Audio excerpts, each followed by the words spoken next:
Oi gente, tudo bem com vocês? Como vocês estão? Gente, tá um frio aqui em Curitiba que vocês não têm noção. Só que o que acontece? A gente se agasalha e depois fica com calor. A minha orelha tá pegando fogo, eu não sei se vocês conseguem ver, mas minhas duas orelhas estão pegando fogo. Talvez estejam falando mal de mim, pode ser, mas tá bem esquisito o tempo por aqui. Bom, gente, então é o seguinte, hoje, como vocês viram aí na descrição do vídeo, eu vim explicar para vocês como eu monto um plano de aula para as minhas aulas, tá bom? Então vamos lá, roda a vinheta.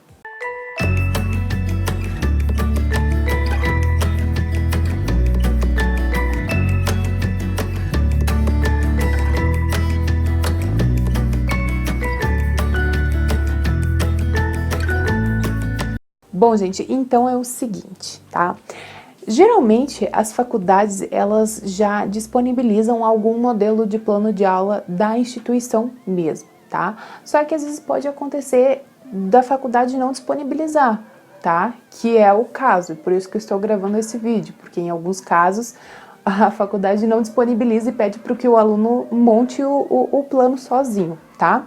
Só que daí eu vim salvar você. Por quê? Porque eu trouxe um modelo de plano de aula que eu uso nas minhas aulas, que eu usava quando eu fazia o estágio obrigatório ou quando tem algum tipo de apresentação que precisa fazer o plano de aula, eu utilizo esse modelo de plano de aula, tá? Então, eu vou abrir aqui no celular, tá? Porque é bastante coisa, então não dá para explicar tudo de cabeça, tá? Mas eu vou deixar depois o planinho aí para vocês verem. Tá? Então, vamos lá. O primeiro ponto de um plano de aula é o objetivo geral, tá?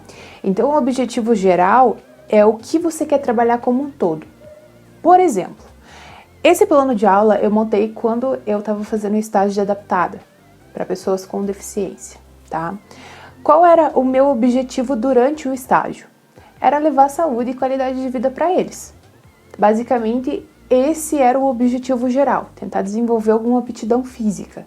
Então, o meu objetivo geral era desenvolver as capacidades de aptidões relacionadas à saúde. Acabou. É isso. E aí, você tem um objetivo específico. Mas se eu quero desenvolver as capacidades de aptidão relacionadas à saúde, como eu vou trabalhar isso?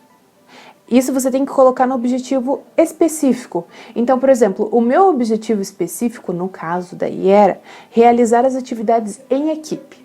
Aí você já pode começar a moldar como vai ser sua aula, tá? Então, o tema era socialização. Então, já que eu vou fazer alguma coisa em equipe, eu quero trabalhar a socialização, tá? Subtema. Vão ser múltiplas atividades. Então, como que você vai desenvolver essa socialização? Como que você vai realizar essas atividades em grupo? Para ficar mais fácil, vamos pôr, por exemplo, o basquete. O objetivo é trabalhar lateralidade e socialização. Pronto, é isso que eu quero trabalhar durante todo o bimestre com os alunos da turma. Qual que vai ser o seu objetivo específico?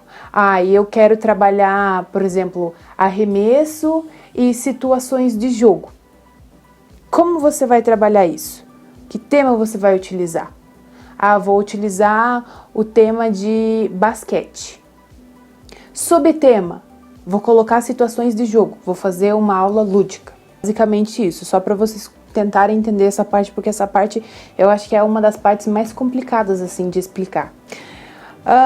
Aí você vai colocar o tempo da aula, né? O tempo da aula é muito relativo, gente, porque às vezes você planeja uma aula achando que ela vai durar 50 minutos, e às vezes ela dura 30, ou às vezes ela dura 1h20. Então, assim, é muito relativo. Você nunca vai poder levar o plano de aula à risca, nunca. Porque assim, você não tem como prever se aquilo vai dar certo. Principalmente no meu caso, que eu trabalhava com as pessoas que tinham deficiência. Então, assim, vai que neste dia algum aluno estava doente, ou algum aluno, às vezes, eles podem surtar durante a aula, isso acontece, ou às vezes eles podem passar mal. Então, assim, são várias coisas que podem acontecer, tá? Então, isso aqui é só um planejamento. Agora, se ele vai dar certo ou não, a gente não tem como saber. Então, o tempo lá, 50 minutos, 57 nesse caso. E qual a abordagem pedagógica? Essa questão da abordagem pedagógica, gente, ela é bem complicada assim de explicar porque são vários tipos de abordagem que você pode usar. Por exemplo, neste caso, a abordagem que eu usei foi a de jogos cooperativos, tá? Que no caso os alunos precisam cooperar um com os outros para que no final dê certo a atividade. Então, o que eu acho legal vocês fazerem? Pesquisarem sobre as abordagens pedagógicas. Isso geralmente a gente aprende em didática do ensino, tanto para bacharel quanto licenciatura. Ambos têm essa matéria. Talvez possa ter um nome diferente na sua instituição, mas eu acho muito difícil não ter essa matéria. Então, vocês deem aí um Google e deem uma olhadinha nas abordagens. E aí, com base no que você acha que se encaixe mais no perfil da atividade, você coloca a abordagem.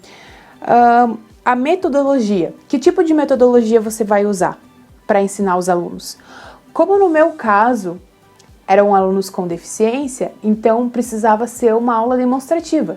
A maioria dos casos é uma aula demonstrativa, tá? É um caso ou outro que mude, porque você precisa demonstrar a atividade para os alunos fazerem. Então, nesse caso, eu tinha que mostrar todo o movimento para eles, sem pressa, não pode ter pressa nenhuma. Então, você mostra, aí se o aluno faz do jeito dele, se tiver que corrigir, você vai lá e corrige do lado dele.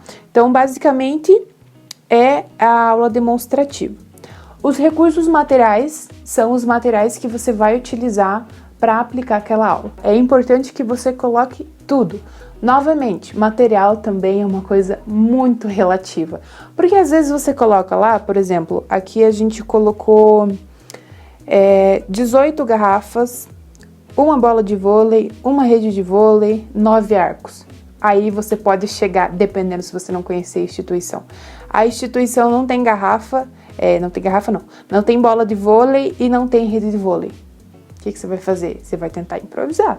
Então, meu filho, professor de educação física tem que estar preparado para essas situações, ainda mais se você for licenciado, que aí você tem mais chances de ter que aplicar aulas em escolas. E tem escola, gente, que você não tem nem bola. Então, assim, você tem que partir para aula de improviso, tá? Então, você coloca no planejamento o que você acha que você vai utilizar, o que você planejou para as atividades. A bibliografia. Então, na bibliografia você vai colocar de onde você tirou as atividades. Se foi algo que você fez, que você desenvolveu, você coloca autoria própria. Se não, você coloca as referências.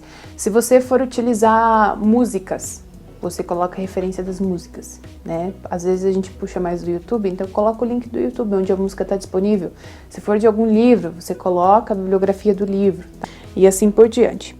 E aí, você também precisa fazer uma avaliação. Essa avaliação, como que ela funciona? Ela pode ser um feedback com os alunos. O que é um feedback? Um feedback é você pedir a opinião da pessoa, no caso dos alunos. Então, assim, você ministrou a aula e depois você vai chamar eles para conversar e vai perguntar assim: então, gente, o que vocês acharam da aula? Provavelmente um fala: eu achei que estava fácil. Não, eu achei que estava difícil. Eu achei que tal exercício eu tive mais dificuldade. Então, você precisa pôr algum tipo de avaliação que você vai utilizar para ter esse retorno dos alunos de como foi a aula. Ou, sei lá, professor, achei que você não explicou direito, assim, assado. E isso é bom, gente. Isso é ótimo. Porque se você estiver pecando em alguma coisa, é nesse momento que você se toca, sabe? Porque, às vezes, a gente faz as coisas meio no automático e a gente não começa a prestar atenção que talvez isso não esteja legal, sabe?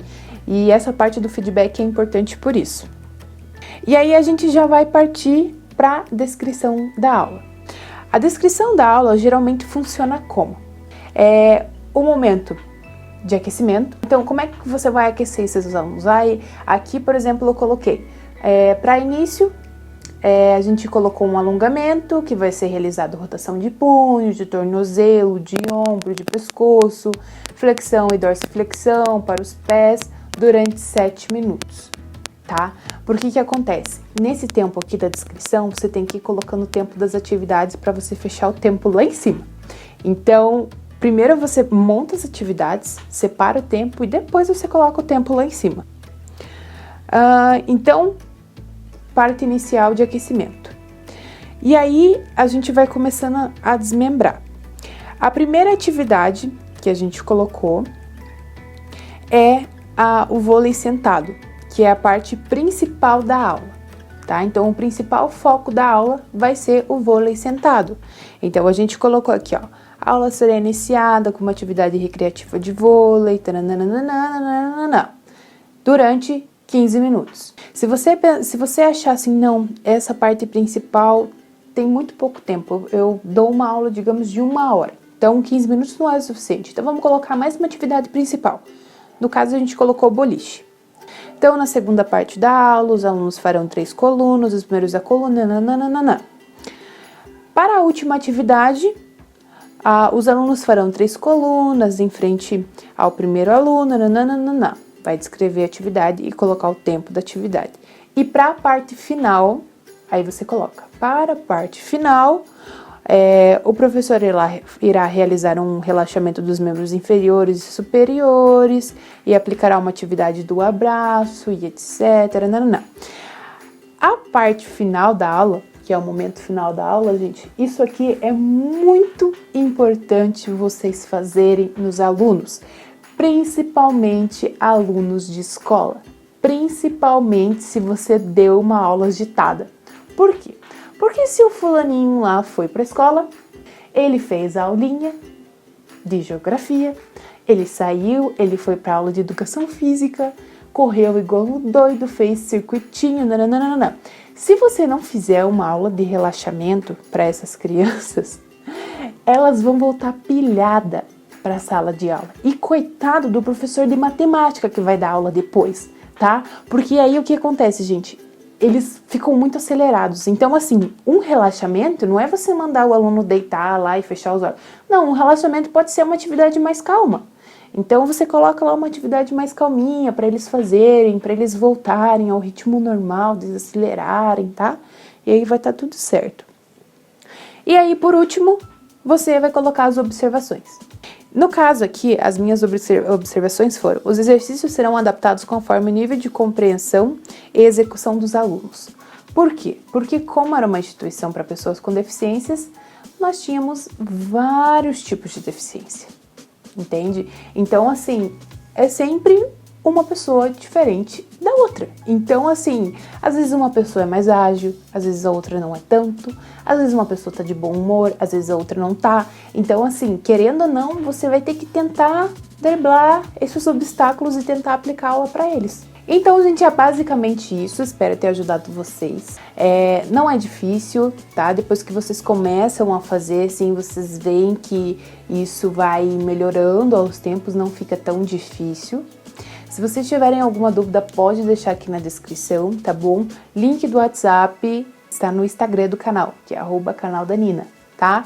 Me siga lá no meu Instagram, que é @ninaferreiraoficial. Se precisar de mim, pode comentar aí na descrição. Se tiver dúvida, pode comentar aí também. Se vocês tiverem outras formas de montar um plano de aula, pode comentar aí também. E aí a gente vai se ajustando aos poucos, tá bom? Então é isso, gente. Um beijo e até o próximo vídeo.